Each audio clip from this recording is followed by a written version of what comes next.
Confuse ಆಗ್ಬೋದು, ಇದು ಹೆಂಗೆ ಓಪನ್ ಮಾಡೋದು ಅಂತ, ಏನು ಮುಚ್ಚಳ ತೆಗೆದ್ರೆ ಓಪನ್ ಆಗುತ್ತೆ ಅಂತ ಎಲ್ಲರೂ ಅಂದ್ಕೊಂಡಿದ್ದೀರ. ಚಾನ್ಸೇ ಇಲ್ಲ. ನೋಡಿ, ಇದು ರೊಟೇಟ್ ಆಗುತ್ತೆ, ಎಷ್ಟೇ ಪುಷ್ ಮಾಡಿದ್ರೂ ಬರಲ್ಲ. ಈ ಥರ ಒಂದು ಟೆಕ್ನಾಲಜಿ ಯೂಸ್ ಮಾಡಿದ್ದಾರೆ. ಬಿಕಾಸ್ ಇದು ಮಕ್ಕಳು ಸೇಫ್ಟಿ ತುಂಬ ಇಂಪಾರ್ಟೆಂಟ್, ಅದಕ್ಕೋಸ್ಕರ ಒಳ್ಳೆ ಪ್ಲ್ಯಾನ್ ಮಾಡಿದ್ದಾರೆ.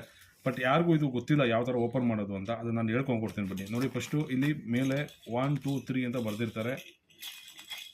ಅದನ್ನು ಹೆಂಗೆ ಕ್ಲೋಸ್ ಮಾಡೋದು ನೋಡಿ. ನೀವೇನೇ ಮಾಡಿದ್ರು, ಎಷ್ಟೇ ಮಾಡಿದ್ರೂ ಓಪನ್ ಆಗೋಲ್ಲ. ಆವಾಗ ಏನು ಮಾಡಬೇಕು, ಎಲ್ಲರೂ ನೋಡಿ, ಯಾರಿಗೂ ಗೊತ್ತಿಲ್ಲ. ಅದನ್ನು ಸ್ವಲ್ಪ ಜನಕ್ಕೆ ಗೊತ್ತಿರುತ್ತೆ, ಸ್ವಲ್ಪ ಜನಕ್ಕೆ ಗೊತ್ತಿರಲ್ಲ. ಈ ವಿಡಿಯೋ ಮಾಡ್ತಾ ಇರೋ ಉದ್ದೇಶ ಅಂದರೆ ಸ್ವಲ್ಪ ಜನಕ್ಕೆ ಗೊತ್ತಾಗಲಿ ಅಂತ. ಜಸ್ಟು ನೀವು ಪ್ರೆಸ್ ಮಾಡಿಬಿಟ್ಟು ಹಿಂಗೆ ರೊಟೇಟ್ ಮಾಡಿದ ತಕ್ಷಣ ಹಿಂಗೆ ಓಪನ್ ಆಗುತ್ತೆ. ಇಷ್ಟೇ ಲಾಜಿಕ್ಕು, ಆಯಿತಾ? ಎಲ್ಲರಿಗೂ ನನ್ನ ವಿಡಿಯೋ ನೋಡ್ತಾ ಇರೋರಿಗೆ ಎಲ್ಲರಿಗೂ ಥ್ಯಾಂಕ್ ಯು.